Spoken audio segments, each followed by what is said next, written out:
Hai guys, ini ke supermarket ini apartemen ke sini hampir 2 kilo. Jadi sekalian kita olahraga.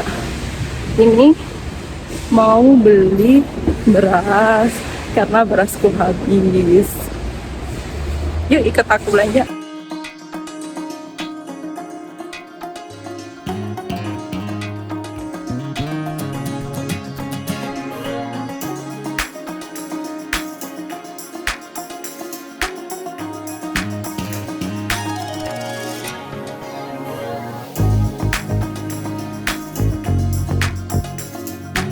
Hai guys, ini ke supermarket ini bisa sih naik Uber, tapi kita jalan kaki. Jaraknya tuh dari apartemen ke sini hampir 2 kilo.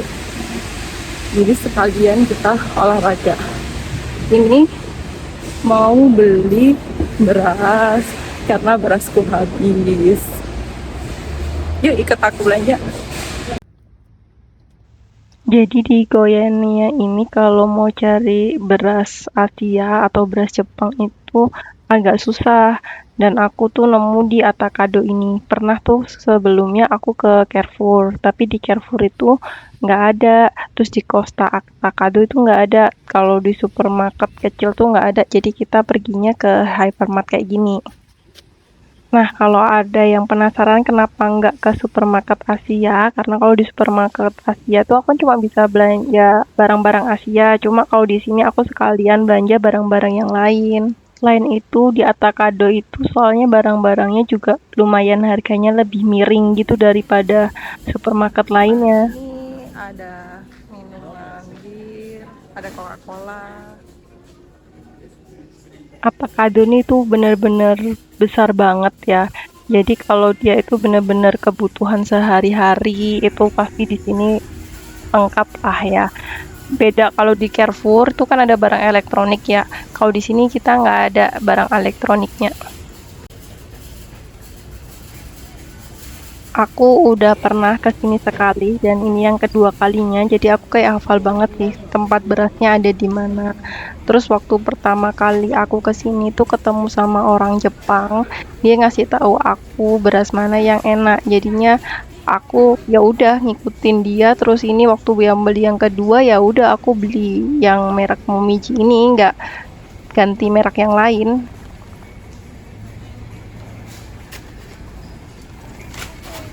Jadi kebetulan hari ini itu agak rame ya, mungkin karena hari Sabtu.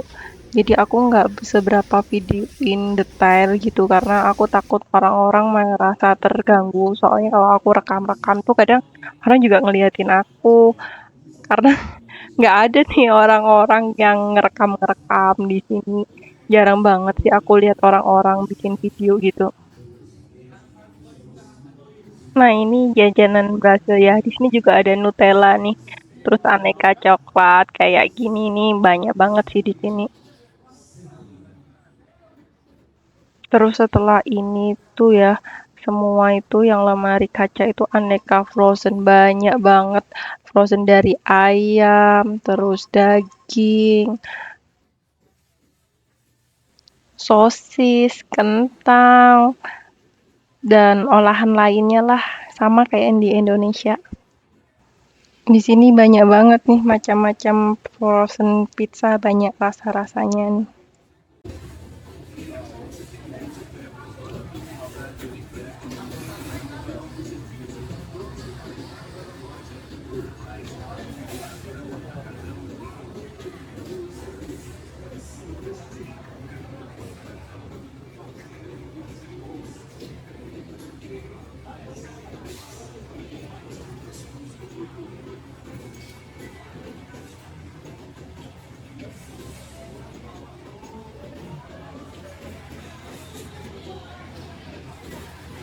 Oh iya, kali ini aku nggak terlalu muter-muterin banyak. Nanti kapan-kapan aku tunjukin keseluruhan di Atacado itu kayak gimana. Soalnya sih ini biar tips untuk aku nggak belanja over budget. Jujur aja aku tuh sekarang jadi macam kayak ibu-ibu. yang sangat perhitungan untuk belanjaan ini, apalagi kalau aku itu sukanya ngalihin ke kurs rupiah. Jadi ya ampun ini mahal banget. Jadi kayak aku kalau mau beli tuh mikir-mikir dulu, ya udah nggak usah deh karena di rumah ada. Nah, teman-teman ini tuh powder keju yang roti khas Brasil itu. Jadi kayak gini nih banyak banget frozen. Jadi kalau untuk sarapan tuh tinggal manasin. Nah, ini aku lagi di depan kasir. Cuma waktu pas lagi di kasir aku nggak terlalu videoin karena kalau kasir di sini itu waktu si kasirnya iniin harga dan nimbangnya itu juga di kasir, kita itu masukin belanjaan kita ke plastik tuh sendiri kayak gitu. Jadi agak riwah gitulah teman-teman. Jadinya aku tadi nggak videoin. Nah, suasananya kayak gini ya. Nyenengin banget sih kasir di sini karena bisa duduk, nggak kayak di Indonesia. Nah, ini adalah perjalanan pulang ya.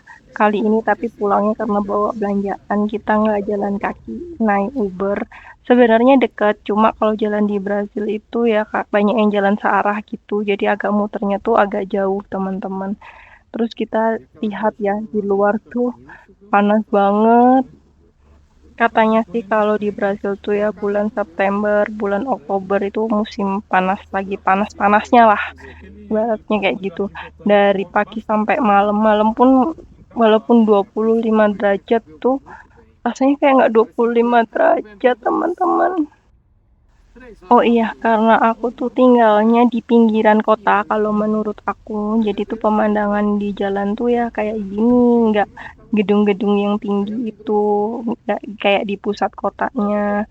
Terus kalau perumahan di Brasil tuh khasnya kayak gini nih. Temboknya tinggi-tinggi pagarnya, jadi rumahnya ketutup kayak gitu sih teman-teman. Kalau aku tanya kenapa kok kayak gini, katanya itu karena di Brasil tuh kan rawan sama pencurian. Kalau kayak gini tuh, jadi pencuri nggak bisa ngelihat ke dalam rumah itu kayak gimana. Terus di pinggir jalan kayak gini emang jarang pohon, kalaupun ada pohon ya kayak gini. Makanya menurut aku sih di Surabaya tuh lebih banyak pohonnya. Tapi kadang itu ya kalau di pinggir jalan beberapa yang sering aku lihat tuh mereka itu malah seringnya nanamnya tuh pohon mangga. Aku nggak ngerti kenapa banyak pohon mangga, tapi kalau aku mungkin pendapatku aja ini ya. Di sini tuh ada burung kayak burung beo kayak gitu tuh bebas. Jadi mungkin kalau itu pohonnya buah mangganya itu, jadi mereka bisa makan di situ dengan bebas. Dan burung-burung ini liar, jadi kayak nggak ada yang nangkep pun sama orang-orang itu. Aku juga baru pertama kali lewat jalanan ini, jadi kayaknya mungkin karena ini perumahan, jadinya nggak terlalu ramai kendaraan kayak gitu sih. Nah, di Brasil tuh banyak jalan buletan kayak gini. Jadi mungkin karena dari berbagai arah ya, jadi kayak harus nungguin. Tapi menurut aku buletan kayak gini nih terlalu banyak di Brasil dan terlalu sering. Setiap jalan tuh hampir beberapa meter ada lagi kayak gitu.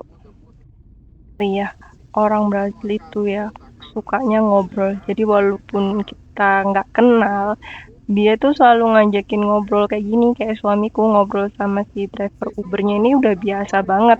Jadi ada aja topiknya. Oh iya, ini nih ya teman-teman kalau di Brasil jalanan yang agak ramenya tuh kayak gini nih. Juga ada motor di Brasil sama kayak di Indonesia. Cuma nggak seberapa banyak kayak gitu sih. Jujur aja aku tuh masih adaptasi banget buat tinggal di Brasil. Kayak tadi tuh ya beli beras kayak gitu. Kalau bukan beras Asia tuh aku nggak bisa makan. Nanti aku tunjukin ya kalau di rumah tuh bedanya beras Jepang sama beras Brasil tuh seperti apa sebelum dimasak. Kayak gitu. Gara-gara beras itu juga kan waktu itu aku sempet ya nggak suka makan, maksudnya rewel, rewel makan di sini.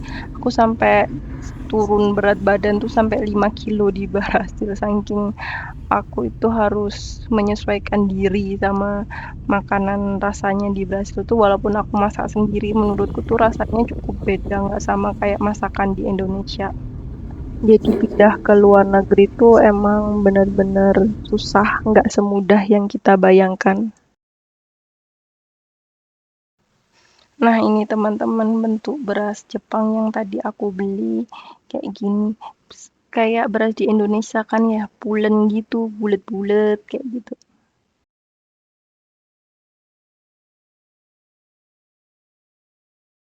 Nah, kalau beras Brazil tuh kayak gini, panjang-panjang. Tapi cuma kalau digambar kayak gini tuh kalau belum dimasak ya emang kayak nggak ada bedanya. Kayak beras di Indonesia pun ada yang modelannya kayak gini. Cuma pas udah dimasak tuh bentukannya beda. Jadi satu-satu kayak gitu. Ngepiar gitulah teman-teman. Cuma karena aku waktu itu udah terlanjur beli 5 kilo, sayang banget kalau misalnya ini nggak dimasak. Jadi aku masaknya itu suka aku campur 1 gelas beras Jepang, 1 gelas beras Brazil biar nggak mubazir karena di rumah ini yang makan nasi itu cuma aku. Kadang tuh suamiku masih mau makan. Cuma kadang dia udah nggak mau makan nasi di hari itu. Jujur kalau buat aku nasi itu penting ya, apapun lauknya selama nasinya itu enak pasti makanannya enak. Jadi aku bela-belain lah beli beras Jepang walaupun harganya agak lebih mahal dibandingkan beras Brasil kayak gini. Terima kasih teman-teman udah menonton videoku sampai selesai. Sampai jumpa di cerita selanjutnya.